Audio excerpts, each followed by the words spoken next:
সাল্লাল্লাহু আলাইহি ওয়াসাল্লাম বলেছে যে এই মাহে রমজান মাস তোমরা যে 11 মাস তোমরা যে খাওয়া দাওয়া করে, তোমরা কাজ কাম করে, নামাজ কায়েম করে তোমরা দিনটাকে পার করে দাও 11টা মাস, আমি আল্লাহ তাই তোমাদেরকে 11টা মাসের পরে আমি আল্লাহ তোমাদেরকে একটা মাহে রমজান মাস দিয়েছি। সে মাহে রমজান মাসটায় আল্লাহ রাসূল সাল্লাল্লাহু আলাইহি ওয়াসাল্লাম বলেছেন যে তোমরা 11 মাস যা গুনাহ করবে এই এক মাসে তোমরা ইবাদত করে তোমরা গুনাহগুলোকে maaf করে নাও এবং আল্লাহর খাতায় এবং তোমার আমলনামায় পুরো নেকিতে ভরপুর করে নাও। জোরে বলুন না একবার সুবহানাল্লাহ। আজ আমরা এতটা সুযোগ পেয়েছি। আল্লাহ রাব্বুল আলামিন বলেছেন যে এই যে আমার রাসূলকে আমি 1 মাস রোজা দিয়েছি, 1 মাস রোজাটা দিয়েছি, এই রোজা হলো ফরজ।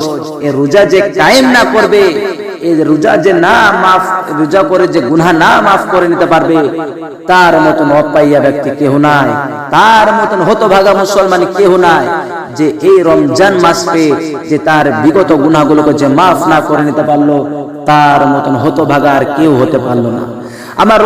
আমার রাসূল পাক সাল্লাল্লাহু আলাইহি ওয়াসাল্লাম বলেছেন যে তোমরা এই রমজান মাস পেয়েছো, 11 মাস তোমরা খাওয়া দাওয়া করে, তোমরা কামাই করে, রোজগার করে, তোমরা পানি পান করে, পিপাসা মিটিয়ে তোমরা সব কিছু পালন করো। এই 11 মাস তোমরা দূর করে এসে ছেড়ে দিয়ে এসে তোমরা পালন করে আসার পর তোমাদেরকে মাহে রমজান মাসে একটা মাস দিয়েছি। এই মাহে রমজান মাস তোমরা পুরো 1 মাস 24 ঘন্টার মধ্যে 12 ঘন্টা তোমরা শুকিয়ে থাকো, তারপরে তোমরা কি করো? খাওন দাওন করো। আল্লাহর রাসূল সাল্লাল্লাহু আলাইহি ওয়াসাল্লাম বলেছেন তোমাদের তার মধ্যে অনেক সওয়াব রয়েছে, অনেক সওয়াব রয়েছে। তার সাথে সাথে তোমরা এই যে 1 মাস তোমরা শুকিয়ে থাকবে, তোমরা সিয়াম পালন করবে, এই আনন্দ পালন করার পর তোমাদেরকে আর একটা দিন আমি আনন্দের দিন দিই। সেই দিনটা হলো কি? ঈদের নামাজ। ভাইরা আমার, বাবা জীবনেরাও, আমার নবী করিম সাল্লাল্লাহু আলাইহি ওয়াসাল্লাম বলেছেন বাবা যে তোমরা 1 মাস সিয়াম পালন করার পর, রোজা রাখার পরে, ও ভাইরা আমার নবী করিম সাল্লাল্লাহু আলাইহি ওয়াসাল্লাম বলেছেন ওগো আমার উম্মত উম্মতিরা তোমরা শুনে নাও, ওগো আমার সাহাবারা তোমরা শুনে নাও, এই 1 মাস কষ্ট করার পরে, 1 মাস তোমরা ইবাদত করার পর তোমাদের সামনে একটা ইমানদারি দিন আছে, তোমাদের সামনে একটা আনন্দের দিন আছে। সেই আনন্দের দিনটা হলো পবিত্র ঈদুল ফিতর নামাজ। এই ঈদুল ফিতর 2 রাকাত নামাজ বাবা, কারো কপালে জুটে, কারো কপালে জুটে নাও।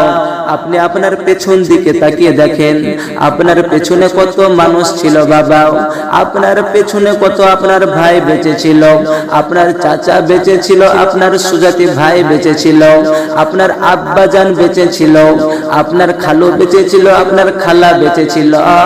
ও ভাইরা, এই দিনটা সবার কপালে জুটে নাও, কেউ বা পাই, কেউ বা পাই নাও। আমার বিশ্ব নবী জনাবে মুহাম্মদুর রাসূলুল্লাহ সাল্লাল্লাহু তাআলা আলাইহি ওয়াসাল্লাম বলেছেন, যোগা আমার ভাইরা, আমার সাথী ভাইরা তোমরা শুনে নাও, ইন্নামাল মুমিনুনা ইখওয়াতুন। আমার বিশ্ব নবী করিম সাল্লাল্লাহু আলাইহি ওয়াসাল্লাম বলেছেন, যারা আমাকে নিজের চোখে দেখেছেন, অর্থাৎ আমার যারা সাহাবা, তারা হলো আমার মার পেটের মতন ভাই, তারা হলো আমার সাহাবা।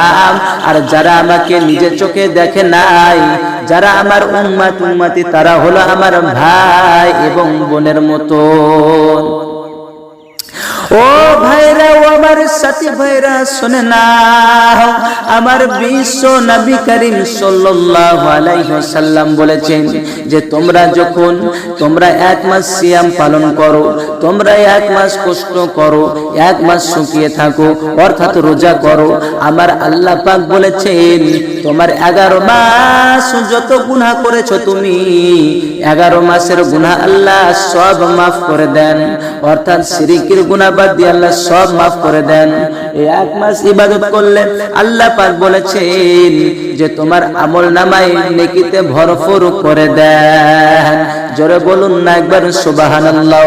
তারপরে পরে আমার বিশ্ব নবী বলেছেন শুধু এই নয়, তোমরা যে 11 মাস তোমরা কষ্ট করার পরে, 11 মাস খাওন দাওন করার পরে, আর তোমাদেরকে যে 1 মাস দিয়েছে সুখে থাকার জন্য, সিয়াম পালন করার জন্য, শুধু এই নয়, তার সাথে সাথে তোমাদেরকে 1 মাস সুখে থাকার পর তোমাদেরকে রোজা করার পরে তোমাদের তারপরে একটা দিন ঈদুল ফিতর নামাজ 2 রাকাত করেছেন।